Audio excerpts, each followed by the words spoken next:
বাবা তুমি পড়ে গেছো? কতবার তোমাকে বলি না দেখে শুনে বসবা? ওঠো। তুমি কেন খেয়াল করো না? আসো এখানে বসো।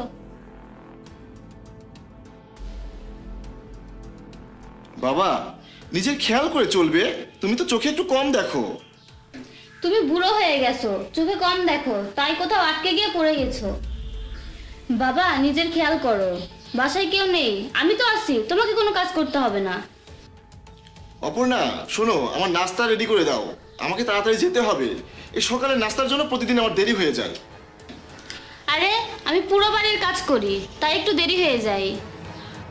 আমি তোমাকে বারবার করে বলছি কাজের মেয়ে রাখো, তুমি রাখো না, আবার কাউকে কিছু করতেও দাও না। আরে আমি তো শুধু রান্না করি, তোমরা আমার হাতের খাবার পছন্দ করো তাই। আচ্ছা আমি আমার ব্যাগ গোছাচ্ছি, তুমি নাস্তা তৈরি করে দাও। এই বুড়ো, আমি তোমাকে কি বলেছিলাম আমার পা টিপে দিতে? কোনো কাজ তো ঠিক মতো পারো না। তোমার তো খাওয়া ছাড়া আর কোনো কাজ নেই। তোমাকে বলেছিলাম রান্না করতে, রান্না করবা কি না? না না, রান্না করব। আমি তো তোমাকে বলেছি আমি একটু অসুস্থ। আগে তো সব কাজই করতে, বৌমা এসেছে, সে একজন দাসী, সে সব কাজ করবে তাই না? সে তোমাকে খাওয়াবে, এইসব কে দেবে? তোমাকে কাজ করতেই হবে, বুঝলে? আমার ছেলে জানতে পারলে তোমার কিন্তু অনেক সমস্যা হয়ে যাবে। তাকে কিছু বলার ক্ষমতা তোমার নেই। তুমি জানো তাকে বলে তোমার কি হবে? আর যাই হোক, সে তোমার কথা শুনবে কেন?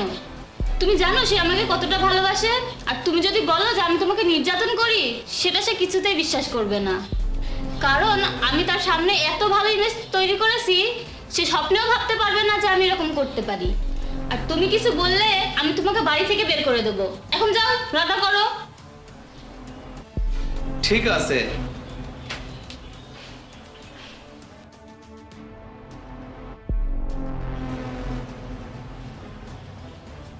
বাবা কোথায় গেল? বাবা বিশ্রাম নিতে গেছে। কি হয়েছে আমাকে বলো। আরে আমার দেরি হয়ে যাচ্ছে, তুমি বসে আছো, এখনো আমার নাস্তা প্যাক করোনি? রান্না করতে একটু দেরি হবে। এক কাজ করো, তুমি অফিসে যাও, আমি খাবার রেডি করে পৌঁছে দেব। আচ্ছা শোনো, তুমি আমাকে ভালোবাসো তাই না? আমার সম্পর্কে কেউ যদি তোমার কাছে খারাপ কিছু বলে তুমি মানবে না তাই না? আরে তুমি পাগল হয়েছো নাকি? কে কি বলবে, আমি কারো কোনো কথা শুনবো না। তুমি এক কাজ করো, তুমি আমার নাস্তাটা পাঠিয়ে দিও, ঠিক আছে? আমি দেরি হয়ে যাচ্ছে, আমি চলে গেলাম। ও বুড়া কাজ করছে, খুব ভালো লাগছে দেখতে, এইভাবেই কাজ করবে। আজ তোমার জন্য জাহিদ না খেয়ে চলে গেছে, এরপর কিন্তু সব সহ্য করবো না। আর কোনো রকম যদি চালাকি করার চেষ্টা করো তাহলে তো বুঝবাই তোমার কি হবে। আমি যাচ্ছি, আমার অন্য কাজ আছে, কাজ করো।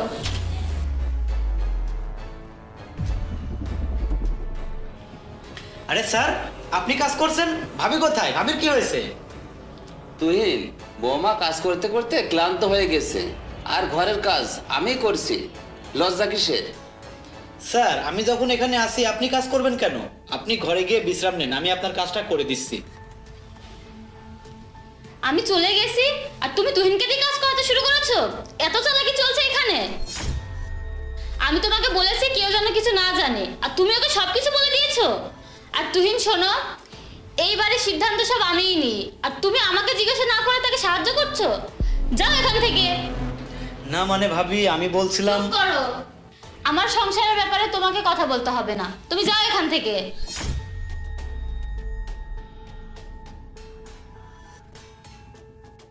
আর শোনো, কাছে এসে আমার রুমে আসবে, আমার পা টিপে দিবে।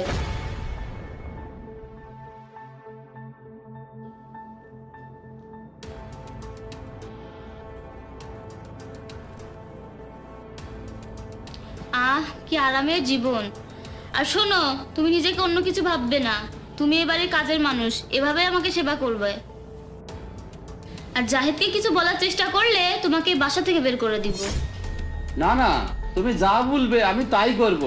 তুমি আমার ছেলের থেকে আলাদা করে দিও না আমাকে। এই বুড়ো বয়সে আমার ছেলেকে রেখে আমি একা থাকতে পারবো না। আমি অনেক কষ্ট করে আমার ছেলেকে লেখাপড়া শিখিয়ে এ পর্যন্ত এনেছি। আচ্ছা ঠিক আছে, তুমি জাহিদকে কিছু বলার চেষ্টা করবে না, তাহলে আমি আর কিছু করব না। হাই ডার্লিং, কি অবস্থা তোমার? এই বুড়ো, এখন এখান থেকে যাও। আমার বয়ফ্রেন্ড এসেছে, আমি এখন আমার বয়ফ্রেন্ডের সাথে সময় কাটাবো। আরে অপর্ণা, তুমি তোমার শ্বশুরের সাথে এইভাবে কথা বলছো? এই বুড়া, তোকে কি বললাম, কথা কানে যায় না? বেরো এখান থেকে।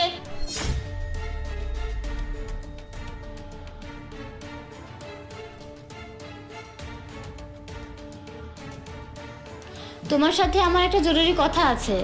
সব মানুষেরই অনুভূতি আছে, সে বেশিক্ষণ চুপ করে থাকবে না, জাহিদকে সে সব কিছু বলে দিবে। আমি কোনো ঝুঁকি নিতে চাই না, আমি চাই আমরা দুজনে বাড়ি থেকে পালিয়ে যাই। হ্যাঁ ঠিক আছে। এই বাড়ির সব সোনা টাকা সম্পত্তি সব আমার নামে করে নিতে হবে, না হলে একদিন আমার শ্বশুর জাহিদকে সব বলে দিবে, তখন তো জাহিদ আমাকে বাড়ি থেকে বার করে দিবে। হ্যাঁ তুমি ঠিকই বলেছো। আর তুমি বলেছো তোমার চাকরিটা পার্মানেন্ট না, আমি চাই তোমার সাথে আমি বাকি জীবনটা কাটাতে। আমরা দুজন মিলে এমন একটা প্ল্যান করি যাতে এই বাড়ির সব কিছু নিয়ে আমরা দুজন পালিয়ে যেতে পারি, তারপর আমরা দুজন আমাদের মতো জীবন কাটাবো। আচ্ছা ঠিক আছে। আমি তো শুধু তোমাকেই ভালোবাসি। জাহিদের টাকা পয়সা দেখে আমার ফ্যামিলি আমাকে জোর করে বিয়ে দিয়ে দিয়েছে, আমি তো এখানে থাকতেই চাই না। আমি এখন দেখবো কোথায় কি আছে, তারপর আমরা দুজন সব কিছু নিয়ে পালিয়ে যাব। এক কাজ করো, তুমি এখন যাও, আমি তোমাকে ফোন করে সব কিছু জানাবো। আচ্ছা ঠিক আছে, আমি এখন যাই। আরে তোমাকে এখানে পেয়ে গেলাম। অপর্ণা, তুমি তো আমাকে কিছু বলোনি। সে ফ্যান ঠিক করতে এসেছিল, ফ্যান ঠিক করা হয়ে গেছে, এখন চলে যাচ্ছে। ও আচ্ছা, ফ্যান ঠিক করতে এসেছিল, ফ্যান ঠিক করা হয়ে গেছে, এখন চলে যাচ্ছে। কিন্তু আমি তো ভেবেছিলাম সে তোমার বয়ফ্রেন্ড। জাহিদ, তুমি সব কি বলছো? তুমি কি মনে করো আমি খারাপ কাজ করতে পারি? না না, সেটা কেন? বাবাকে দেখলাম বাইরে ঝাড়ু দিচ্ছে, আর সকালে তুমি বাবাকে লাথি দিয়েছিলে। আমি ভেবেছিলাম এটা আমার ভুল ধারণা। বাবার থেকে আমি সবকিছুই শুনেছি। বাবা আমাকে বলেছে বাবাকে তুমি রান্না করাও, ঘরে ঝাড়ু দেওয়া থেকে শুরু করে ঘরের সব কাজ তুমি বাবাকে দিয়ে করাও। আর তুমি বাবাকে কি বলেছো? বাবা যদি এই বাড়িতে চাকরের মতো না থাকে, তুমি তাকে এই বাড়ি থেকে বের করে দেবে? তুমি আমার বাবার সাথে এমন আচরণ করো, আমি ভাবতেও পারিনি। তুমি এখনই আমার বাসা থেকে বের হও। তুমি আমার কথা তো শোনো, একবার বোঝার চেষ্টা করো। আমার আগেই সিদ্ধান্ত নেওয়া উচিত ছিল, তোমাকে এই বাসা থেকে বের করে দেওয়া উচিত ছিল। তোমার ধারণা নেই আমার বাবা কি করতে পারে। আমার বাবা তোমার সব কথা আমাকে বলেছে যে তুমি আমার বাবার সাথে কি কি করেছো। আমি ভাবতেও পারি না তুমি আমার স্ত্রী হয়ে আমার বাবার সাথে এই ধরনের আচরণ করতে পারো। আর তুমি কি করছো? আমার বাবা ঘরে থাকা সত্ত্বেও প্রেমিককে নিয়ে ঘরে ফুর্তি করছো। তুমি আমার বাড়িতে তোমার কোনো জায়গা নেই। তুমি এখনই তোমার প্রেমিককে নিয়ে আমার বাসা থেকে বের হয়ে যাও। আর তুমি তোমার প্রেমিককে নিয়ে কি প্ল্যান করেছো? আমার টাকা পয়সা সম্পত্তি সবকিছু হাতিয়ে নেবে, তাই না? এই সবকিছু